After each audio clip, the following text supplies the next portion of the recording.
Yo, good day, guys. My name is Omar, and this is Ahmed. and we represent the junior high team for the Edmonton Islamic Academy at the Edmonton Science Olympics.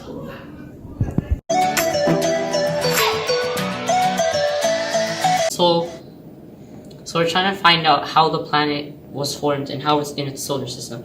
So it orbits a red dwarf star, and this is a planet, and it orbits the red dwarf around like this.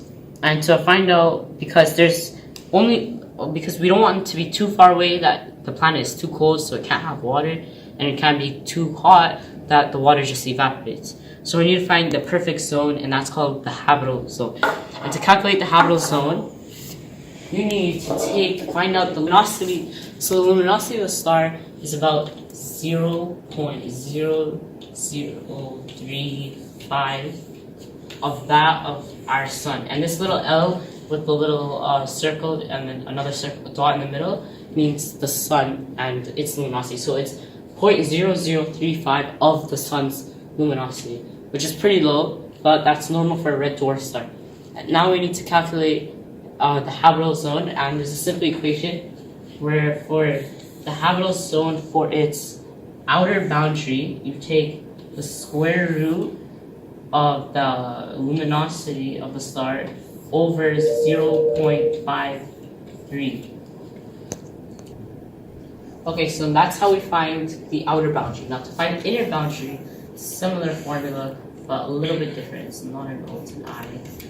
And it's equal to the square root of the luminosity divided by 1.1. So if you do these calculations, so that's how you find the inner and outer boundaries. But to get how much exactly, well, this turns out to be about 0.085 AU. And this one turns out to be 0.056 AU. Now, AU means astronomical unit, which is basically how far away the sun and the earth is, which is about 149.7 million kilometers. So now this is pretty close to the star, which is a problem with red dwarf stars. But anyways, now we need to know how the planet got its water and how did it get into the habitable zone of this red dwarf star. What happened was is that the planet used to be an ice body, like it had all ice on it, and eventually it got hit by asteroids in the outer solar system of this red dwarf planet system, and it got knocked into the habitable zone of the red dwarf star, which is between 0.056 AU and 0.085 AU. So once it got knocked into there, all the ice melted and turned into water. Now we need to know, where did the planet get its oxygen? The planet got its oxygen from the, well, really what happened was that the asteroid released a lot of CO2 into the air, and inside the oceans of this planet were little microorganisms that managed to use the light from the sun and the CO2 to create lots of oxygen in the air. And that's how life is on this planet, because all the right conditions were met. Now the planet, although it has its water and its CO2 and its oxygen, the planet also needs to protect from some of the dangers of a red dwarf star. Now the danger with the red dwarf star is the fact that to be able to be in the habitable zone, the planet needs to orbit very, very close to the star. Like 0.056 AU and 0.085 AU is like less than Mercury's orbit. So it's very little. So that means that it has to orbit so close, and when it orbits so close, the planet eventually gets tidally locked, which means the same side faces it all around when it goes around the planet or the star. And that's a problem, because the same side of the planet is facing the star, which means that one side will be really hot and one side will be really cold, which makes it really hard for life to develop on the planet. So that's why the solution to that is that already the star is pretty big compared to most red dwarf stars and has a pretty far habitable zone compared to most red dwarf stars, which means, like, for example, Proxima Centauri has a habitable zone of between 0.023 AU and 0.056 AU, which is almost half of our habitable zone. And luckily, the planet, when it fell into the habitable zone of this planet after it got knocked by the asteroid, it was already spinning pretty fast, which means that this planet actually will not be, or most likely will not be, tidally locked. Secondly, we chose a red dwarf star because red dwarf stars are the most common star in the universe. And secondly, red dwarf stars last trillions and trillions of years, which is way longer than main sequence stars. Main sequence stars last only about 10 billion years on average, which is way less than the trillions and trillions of years for this red dwarf star. And red dwarf stars last so long, in fact, that they're our last hope for humanity after the sun dies and after all the stars in the universe die. Secondly, red dwarf stars, their habitable zone stays about the same, so now you don't have to worry about the star getting bigger or smaller until after trillions and trillions of years, which is another pro for the red dwarf star.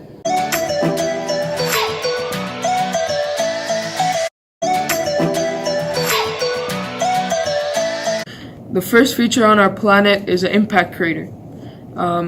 As you can see here, in this mountain landform, there's a dark spot where an asteroid crashed into our planet and created a large divot in our planet's landscape. And this was caused by extraterrestrial activity. As I said before, an asteroid came and hit our planet, and it resulted in a crater being formed. And this feature is neither depositional or erosion because it is caused by an asteroid.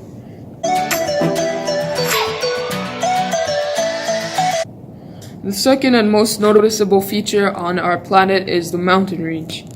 The mountain range was caused when the plates that make up our planet collided together and came up. So the mountains that are shown here were originally underwater, and due to the collision between two tectonic plates, they came up and formed a mountain range. And slowly over time, the mountain was eroded by wind and other factors, and it caused it to have specific shapes and cutouts. Before the erosion happened, it was one flat plane, but throughout time it caused it to have little valleys and streams and flat surfaces and plains, and also high peaks and low peaks. This process was caused by plate tectonics and also erosion, because the plane originated from the plate tectonics and it turned into mountains by erosion by wind and water.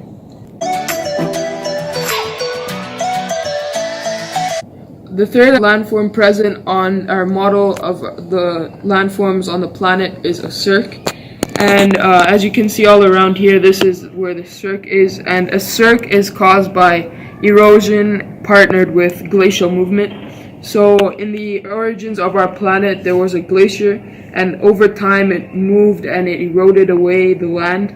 And now it's obviously not there because it melted away. But after it melted away, it caused this beautiful landscape over here. It's like an amphitheater in the olden days, you could say.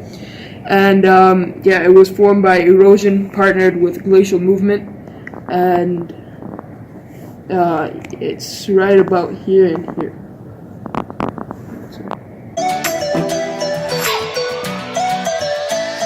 Okay.